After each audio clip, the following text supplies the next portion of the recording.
Hello traders, Cousin Vinny coming to you from theclosingprint.com, November 17th, 2024. In this edition of your weekend video newsletter, we'll discuss the weakness and the pullback in the markets with rotation out of tech, biotech, and healthcare into energy, financials, utilities, and real estate as we head into NVDA earnings this week on Wednesday evening after the close. We're currently set up with only one bullish indicator. That's the extremes that we're seeing across the board, with 17 bearish indicators and 2 neutral to start the week. Bottom line, we're cautious to start on Monday trading. There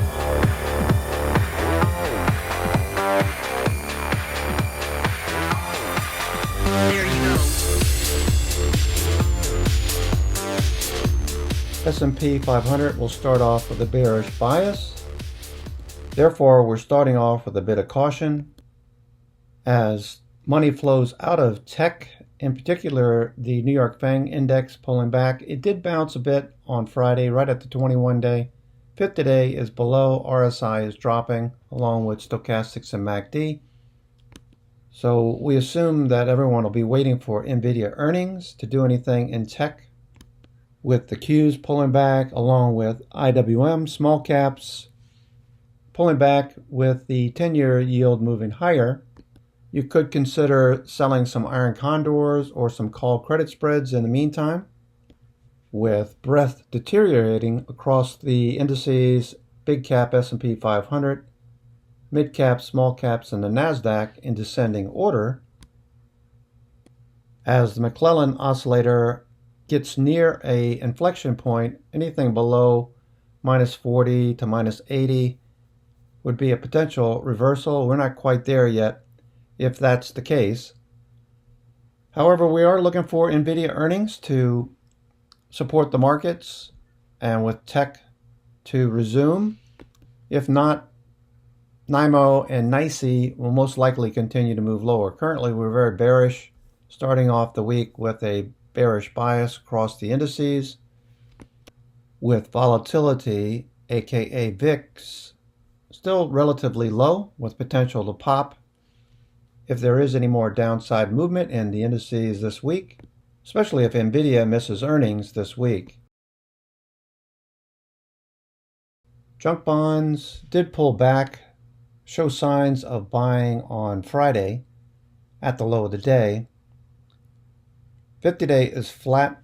This is bearish presently unless we get back to the 50-day and above it to end the week after NVIDIA earnings, with traders reducing their risk. We're looking at the 10-year yield at 4.5% on Friday and creating a headwind for small cap stocks. So we'll be very keenly interested in junk bonds in the 10-year on Monday to start, as the US dollar continues its current rally. Now, with the US dollar higher, of course, gold, silver, and copper are all lower. And with commodities moving lower, we also see Brent crude pulling back as well, below the 50-day moving average, trading in the lower half of its current range, along with gasoline, a good thing for the consumer going into the holidays. As tech, healthcare, and biotech pull back, there is some rotation into sectors like real estate, which did hold up fairly well. It's been consolidating over the last 6 to 8 weeks, holding at the 100 period moving average, 50 days overhead, 200 days down below. At the same time, financials are holding up, banks, insurance, broker-dealers. So these are areas to consider. If you're not risk averse, you could be selling put credit spreads. With news last week, I believe Stanley Druckenmiller was buying KBE. I'm also interested. It's pulling back to the 90-MA. If we manage to get a pullback to the 21-day, that'd be a better entry, but I would really like to see it bounce at the 90-MA. That would show strength in the current trend, along with energy stocks, which held up very well last week, along with interest-sensitive utilities, trying to get back above the 50-day. 50 days in a nice bullish trend, along with the 100 and 200 period moving averages below. Volume was above average. and RSI is starting to move higher. So keep an eye on utilities, in particular electric utilities, like one of my favorites, Vistra Energy, which is pushing off the 9 EMA. Nice bullish trend, all the moving averages up and to the right. Volume looks good. MACD and stochastics all bullish, along with RSI showing strength of trend. Utilities most likely will be in focus as AI demands a tremendous amount of power to run these future data centers, like Elon Musk's Colossus. Overall, sectors just look like rotation. There doesn't seem to be an emphasis on defensive positioning, even though we did pull back from a pretty expansive move after the election. Last week, most likely a little demoralizing to some traders, but a needed pullback after a huge run after the election into the Fed cutting 25 basis points. So look for this to continue as long as XLY continues to outperform XLP. Note the momentum is shifting and accelerating, not decelerating like it was back in 2023. There are fewer stocks from the IBD 50 this week that look appealing and bullish. We do see Robinhood. Again, financials, IBKR looks like it could continue higher, as well as some of these proxies for Bitcoin. If we see a follow through there, that could be very bullish. I'm also watching for Tesla this week to follow through off of the bounce on Friday. In addition, stocks like Palantir continue to move higher despite the bearish sentiment, while Bitcoin proxies continue to march higher. We had a nice bounce at the 9 EMA on Friday, Coinbase moving a bit higher. With financials, in particular the broker-dealers, we have Robinhood continuing along its 9 EMA. So in a bullish trend, you don't want to have too many tests of the 21-day or the 50-day. You want to see retests of the 9 EMA being bought.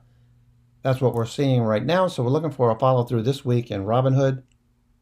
As RSI rises, volume increases, shows institutions have been picking up shares, with MACD showing bulls are in control. The same goes for Interactive Brokers, IBKR, marching along its bullish 9 EMA with the 21-day, 50-day, and 200-day all pointing up and to the right. Volume looks good. MACD shows bulls are in control, and RSI is showing muscle. Strength of trend is persistent.